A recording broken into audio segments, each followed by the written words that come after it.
तो आदाब, नमस्कार, गुड इवनिंग, सत श्री अकाल। एक बार फिर आप तमाम लोगों का स्वागत है क्राइम तक की कहानी के इस एपिसोड में। उम्मीद है पूरी फैमिली अच्छी होगी, अपना और अपनों का ख्याल रख रही होगी। चेतन ने या सिया ने 18 जून की सुबह केतन को उस लौहगढ़ किले की ऊंचाई से नीचे खाई में धक्का किसने दिया था, इसको लेकर अलग अलग बयान आ रहे हैं। इंट्रोगेशन से अलग अलग खबरें आ रही हैं, जो अलग अलग सोर्सेस से लोग बता रहे हैं। सवाल वही है कि चेतन ने धक्का दिया था या सिया ने अपने हाथ से धक्का दिया था। एक तरह से खुद पुणे पुलिस ने आज इसका जवाब दे दिया कि चेतन ने दिया था धक्का या सिया ने दिया था धक्का। कैसे? संडे यानी कि आज की सुबह करीब 6:30 बजे का वक्त था। पुणे पुलिस की हिरासत में 23 जून से सिया और चेतन हैं, उनसे पूछताछ चल रही है। 29 जून यानी कल उनकी पुलिस हिरासत की मियाद खत्म हो जाएगी। इससे पहले पुलिस को अपने सारे काम पूरे करने थे। तो आज सुबह 6:30 AM 6:30 बजे पुणे पुलिस फॉरेंसिक टीम के साथ सिया को लेकर उसी लौहगढ़ फोर्ट या किले के पास पहुंचती है। किस्मत का खेल देखिए, 10 दिन के बाद सिया फिर से एक बार उसी किले में थी। इसके बाद पुलिस उसे ऊपर लेकर जाती है। फॉरेंसिक टीम साथ में है, पुलिस के साथ साथ कुछ लोग चल रहे हैं जो ठीक केतन की कद काठी और केतन के वजन यानी वेट के हिसाब का एक डमी साथ लेकर चल रहे थे। अलग अलग टुकड़ों में वो डमी था, जैसे सेम आपको कुछ वक्त पहले हमने ट्विशा केस में दिखाया था, वैसी ही डमी। तो पुणे पुलिस और फॉरेंसिक की टीम उसी लौहगढ़ किले पर पहुंचती है, साथ में उनके सिया। पुलिस और फॉरेंसिक टीम चल रही है और बड़ी खामोशी से ले जाया गया ताकि मीडिया को भी भनक न लगे, और इसीलिए सुबह सुबह का वक्त चुना गया। अब वहां जब पुलिस ऊंचाई पर पहुंची तो आगे का रास्ता सिया बता रही थी कि हम किधर से गए, किस तरफ से गए, और फिर कहां कहां रुके, और फाइनली कहां रुके। तो सिया बताती गई, पुलिस और फॉरेंसिक टीम उसके पीछे पीछे चलती गई, और आखिरकार उस जगह पर जाकर सिया रुक गई जहां 18 जून की सुबह उसने केतन को रोका था। इसके बाद पुलिस वालों को और फॉरेंसिक टीम को वो बताती है उसी खाई के उसी जगह पर किनारे, जो आपकी तस्वीर पहले भी दिखा चुका हूं, यही वो जगह है। वो बताती है कि ठीक इसी जगह केतन को हमने रोका, बहाने से बातचीत करने के लिए, क्योंकि पता था कि यहाँ पे लोग नहीं है, सन्नाटा है, दूर दूर तक कोई देख नहीं रहा, सीसीटीवी कैमरे की निगरानी में भी नहीं, और पीछे खाई है और कोई पेड़ भी नहीं है जिसकी ओट में वो बच जाए। और यहीं पर रोक कर वो बात करती है, और फिर यहीं से केतन को नीचे धक्का दिया जाता है, जो 340 फीट नीचे जाकर गिरता है। अब पूरी बात किया कि पुलिस सुनती है, फॉरेंसिक टीम सुनती है, उसके बाद बाकायदा पूछती है डायरेक्शन क्या था, किस हिसाब से केतन खड़ा था, तुम कितनी दूर खड़ी थी, चेतन कहाँ था, वो सारी बातें एग्जैक्ट हूबहू सिया बताती रहती है। उसके बाद जब सिया ने बता लिया तो फिर उस डमी को, जो केतन के कदकाठी और वजन का था, फॉरेंसिक टीम और पुलिस वाले लेकर खड़े होते हैं, और फिर सिया से कहते हैं कि जिस तरह 18 जून की सुबह जिस तरीके से केतन को धक्का दिया था, जितनी जोर से दिया था, जिस फोर्स के साथ दिया था, सेम इस पुतले को धक्का मारो। सिया पुलिस और फॉरेंसिक टीम के कहने पर उस डमी को उसी फोर्स और उसी जोर से धक्का मारती है, और उसके बाद वो डमी 340 फीट नीचे उस ऊंचाई से नीचे गिर रहा है। ये जो आप तस्वीर देख रहे हैं बहुत धुंधली तस्वीर है ये, लेकिन ये उसी वक्त की है जब सिया ने ऊंचाई से केतन की डमी को धक्का दिया। चूँकि नीचे से ये तस्वीर 340 फीट की ऊंचाई पर तो थोड़ा सा ब्लर तो होगा ही, लेकिन ये ऐन उसी वक्त का है जब सिया ने केतन की डमी को धक्का दिया, ठीक वैसे ही जैसे 18 जून की सुबह उसने केतन को सचमुच धक्का देकर नीचे फेंका था। और नीचे फिर बाकी फॉरेंसिक टीम खड़ी हुई थी। जिस जगह पर यह पुतला या डमी आकर गिरा और जिस जगह पर केतन की लाश मिली थी 18 जून को धक्का देने के बाद, उन दोनों के बीच में बहुत ज़्यादा फासला नहीं था। इससे क्या पता चलता है? इससे यह पता चलता है कि जिस फोर्स के साथ उस दिन धक्का दिया गया था, शायद सिया ने उसी फोर्स के साथ धक्का दिया, और इसीलिए उसका जो इम्पैक्ट था, असली जो बॉडी मिली थी केतन की और इस डमी की बॉडी में बहुत ज़्यादा गैप नहीं था गैप, लेकिन इतना भी नहीं था। तो इसके साथ ही ये ट्रायल पूरा होता है। लेकिन इस ट्रायल से ये कैसे पता चला कि केतन को धक्का किसने दिया था 18 जून को?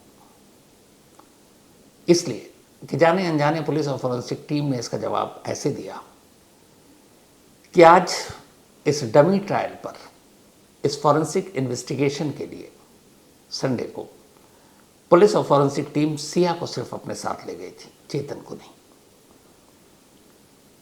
तो इससे ये आप नतीजा निकाल सकते हैं कि 18 जून को सिया ने ही केतन को धक्का दिया था।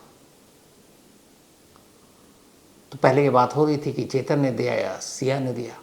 चेतन के पिता ने ये भी बात कही थी कि थाने में चेतन ने रोते हुए कहा था कि मैं तो दूर खड़ा था, मैंने धक्का नहीं दिया था, सिया ने दिया था। और आज फॉरेंसिक टीम और पुलिस ने सिया से ही उस पुतले को धक्का देने के लिए कहा। यह पूरा रिहर्सल पूरा हुआ। 10 दिन बाद एक बार फिर सिया उसी जगह पर जाकर खड़ी थी, धक्का दे रही थी। सोचो उसके दिमाग में क्या चल रहा होगा। लेकिन खैर, जिसने इतनी शातिर प्लानिंग की, उससे आप क्या दिमाग में चले, क्या बताया जाए। अब वापस सफ़र शुरू होता है। सिया नीचे आती है, करीब 9:30 का के आसपास का वक्त होगा, 3 घंटे बीत चुके हैं। नीचे आती है, तब तक मीडिया को खबर लग गई कि सिया को लेकर पुणे पुलिस फॉरेंसिक टीम ऊपर किले में गई है। अब नीचे मीडिया इंतज़ार कर रही है। मीडिया को ऊपर परमिशन दिया नहीं गया कि आप ऊपर जाइए, तो सारे नीचे हैं। वाइट कलर का टी शर्ट, जीन्स, चेहरे पे मास्क, हाथ में दुपट्टा, 2 लेडी पुलिस वालों के बीच में लेडी पुलिस वाले जिसका हाथ पकड़कर चल रही है, ये सिया है। वही सिया जिसने अभी थोड़ी देर पहले केतन के डमी को ठीक उसी ऊंचाई से, ठीक उसी जगह से, ठीक उसी खाई में धक्का दिया था और वापस नीचे आ रही है। जब ये नीचे आई तो बाहर मीडिया का जमावड़ा, पुलिस वाले उसे किसी तरह से घेरे में लेकर चल रहे हैं। अब उसे गाड़ी तक जाना है।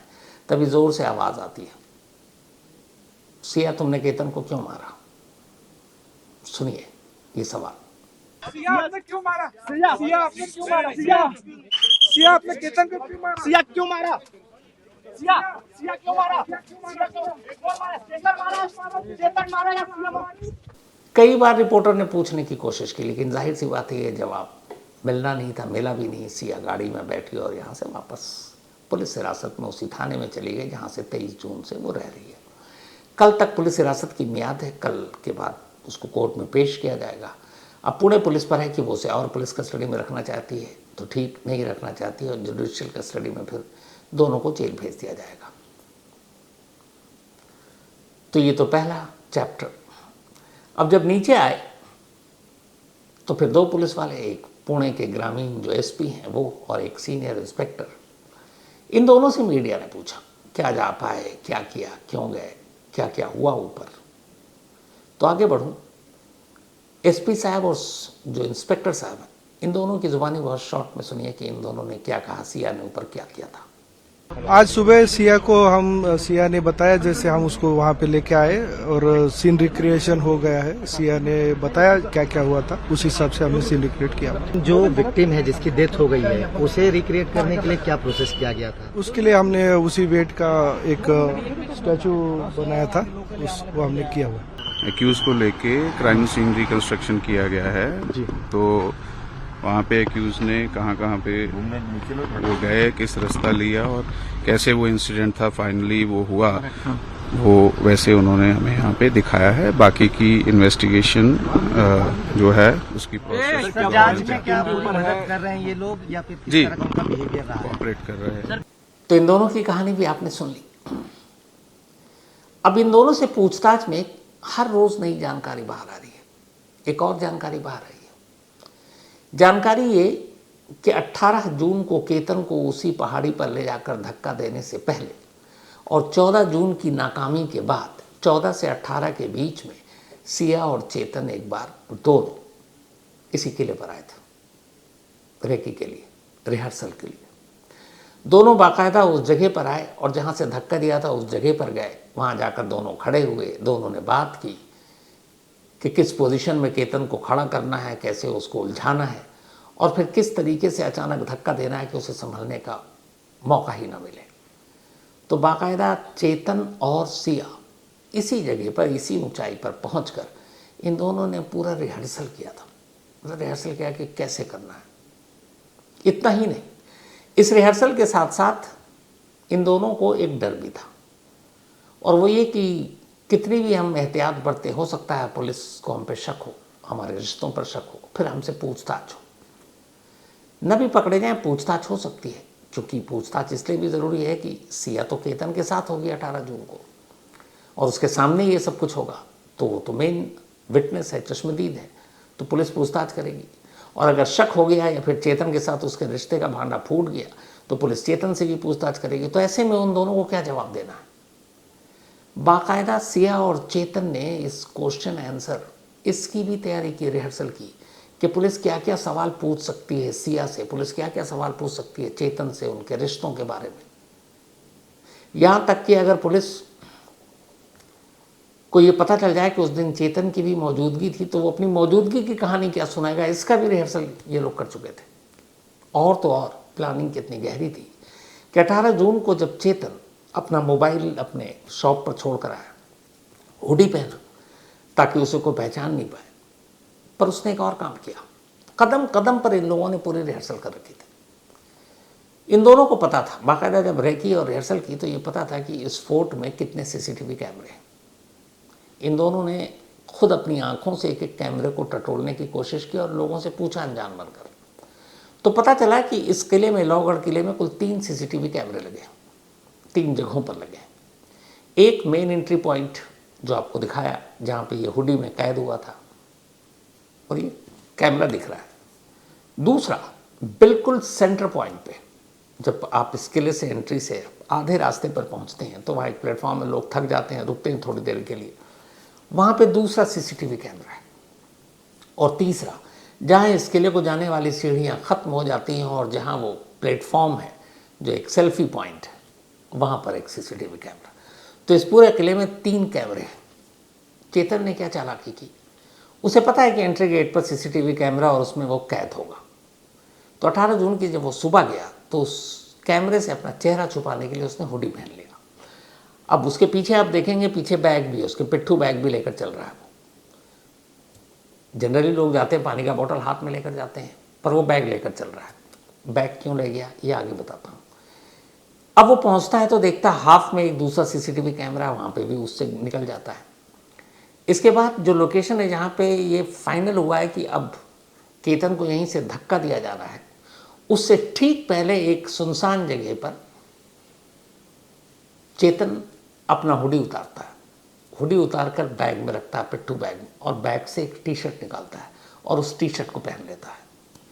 इसके बाद वो जाता है करीब, दोनों में इशारा हो रहा था सिया और इसमें, कब चलना है कब रुकना है। तो ऐन वहाँ पर जब धक्का दिया जाना, उससे पहले चेतन ने अपने कपड़े चेंज किए, हुडी को बैग में रखा और टी शर्ट पहना। और इसके बाद जब फाइनली इनका काम हो गया, केतन खाई में जा चुका, तो तेज़ी से पलटता है चेतन, थोड़ी दूरी पर जाता है, फिर सन्नाटे में वापस टी शर्ट उतारता है, बैग में डालता है, फिर से हुडी पहनता है और फिर नीचे आता है। उसने ऐसा क्यों किया था? इसलिए कि उसे पता था कि ऊपर जाते वक्त वो हुडी में, कैमरे में कैद हो चुका है, तो इसलिए वापसी में भी उसे हुडी में उस कैमरे में कैद होना है। और टी शर्ट इसलिए बदला कि अगर किसी ने गलती से उसे देख लिया या पता चल गया कि वो धक्का मारा, तो फिर लोग जो बयान देंगे वो ये कि एक हुडी वाला शख्स और एक टी शर्ट वाला शख्स, 2 अलग अलग कैरेक्टर हो जाएंगे। हुडी वाले का चेहरा पता नहीं, टी शर्ट का कहेंगे वो टी शर्ट पहने हुआ था, कैमरे में वो हुडी में कैद हुआ, टी शर्ट में किसी कैमरे में कैद नहीं हुआ, तो आराम से खेल कर सकता है। कितनी गहरी प्लानिंग इन दोनों की देखी। 20-22 साल के लड़के लड़की हैं दोनों, मतलब पेशेवर क्रिमिनल सोचते हैं सब। इन दोनों ने गूगल में भी जाकर ये सर्च करने की कोशिश की इस खाई से पहले कि और मौत के तरीके हैं क्या क्या हैं जिनमें हम बच सकें, पुलिस को शक ना हो। इन्होंने कई ऐसे गूगल पे सर्च किए, पर फाइनल फिर खाई को चुना इसलिए कि इन्हें लगा सबसे आसान है। इन दोनों की एक तस्वीर भी आई अब दिसंबर 2025। आपको बताया था मैंने इससे पहले कहानी में कि जो सिया का भाई है साहिल गोयल, वो एक क्रिकेटर है और चेतन खुद अच्छा क्रिकेट खेलता है, तो दोनों की दोस्ती हुई थी और सिया के भाई की वजह से ही चेतन से दोस्ती हुई थी सिया की। तो पुणे में एक बड़ा टूर्नामेंट था और उसका मैच चल रहा था और उसमें बाकायदा टीम की जर्सी में सिया और चेतन बैठे हुए थे, स्टेडियम में मैच देख रहे थे। यही वो तस्वीर है। इसमें जो आपको दिख रहे हैं दोनों जर्सी में टीम के, उसमें एक सिया है और एक चेतन है। और इस मैच में भी सिया का भाई साहिल खेल रहा था और ये दोनों देखने गए थे, क्योंकि साहिल और चेतन ये दोनों एक ही क्लब से क्रिकेट खेलते थे, दोनों में दोस्ती थी। और ये मैच सिया अपने भाई का देखने गई थी, लेकिन चेतन के साथ। और ये दिसंबर 2025 की तस्वीर है। तो ये वीडियो, ऐसी तस्वीरें चेतन और सिया के रिलेशन, जब पुलिस ने जांच शुरू की थी 22 तारीख से, 22 जून से, तो ये धीरे धीरे सामने आने के बाद एक लाइन खिंच गई थी कि कुछ ना कुछ गड़बड़ है। लेकिन इसकी शुरुआत हुई थी 21 जून को, जबकि मौत हुई थी केतन की 18 जून को। 21 जून को इसलिए कि पता नहीं कहाँ से या कई जगहों से जब खबर मिली कि सिया का मोबाइल बिजी होता और कोई और उसकी ज़िंदगी में है, केतन के फादर ने काम किया। जब उन्हें हर तरफ से लगा तो उन्होंने कहा कि मुझे, वो 18 जून को तो गए थे, लेकिन उस दिन बदहवासी बेटे की मौत फिसलने से, पर जब उन्हें शक हुआ 21 जून को केतन के फादर अपने 2 दोस्तों के साथ इसी किले पर गए थे। और चूंकि कुछ लोगों ने बताया था कहाँ से वो फिसल कर केतन गिरा था, क्योंकि सिया ने यही बताया था। सिया ने असल में 1-2 गलती कर दी थी। पहले उसने कहा था कि वो पिक्चर ले रहा था और इसलिए वो बैलेंस बिगड़ा और गिर गया, पर किसी और ने पूछा तो गलती से उसके मुंह से निकल गया कि पिक्चर नहीं, मोबाइल हाथ में नहीं था, बल्कि पानी का बोतल था, और पानी का बोतल कुछ हुआ, फिसलने लगा, उसमें बैलेंस बिगड़ा और नीचे गिर गया। तो 2 अलग अलग स्टेटमेंट थे। ये सारी चीज़ें केतन के फादर को कहीं ना कहीं शक करा गई, और इसीलिए 21 जून को केतन के फादर अपने 2 दोस्तों को लेकर गए थे उस किले पर। और वहाँ जाकर जब देखा तो उन्हें तो पहली चीज़ ये समझ में नहीं आई कि ये ऐसी जगह है भी जहाँ पे कोई भी जो किले में जाता है वो रुकता नहीं है।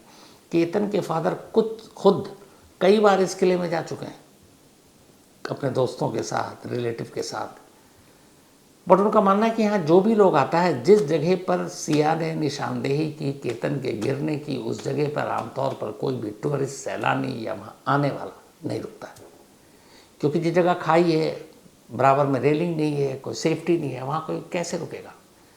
तो वो जब गए 21 जून को, तब उन्हें पहली बार शक हुआ था कि इस जगह को खास जानबूझकर चुना गया, इसके पीछे साजिश है। और फिर इसीलिए उन्होंने FIR लिखाई थी। और उसके बाद देखिए 21 जून को फादर जाते हैं उस किले के ऊपर, और 23 जून को पहले चेतन और फिर सिया, दोनों की गिरफ्तारी होती है। अब 29 जून तक पुलिस हिरासत है। आगे क्या होता है, क्या चेतन को भी रिक्रिएशन के लिए ले जाया जाएगा, ये सब कुछ अब पुणे पुलिस पर डिपेंड करता है। तो ये थी आज की कहानी, बल्कि इसको संडे स्पेशल कहानी कह सकते हैं। तो ये थी आज की कहानी। अब आपसे मुलाकात होगी कल रात 9 बजे किसी नई कहानी के साथ। तब तक अपना और अपनों का ख्याल रखिएगा। Thank you very much.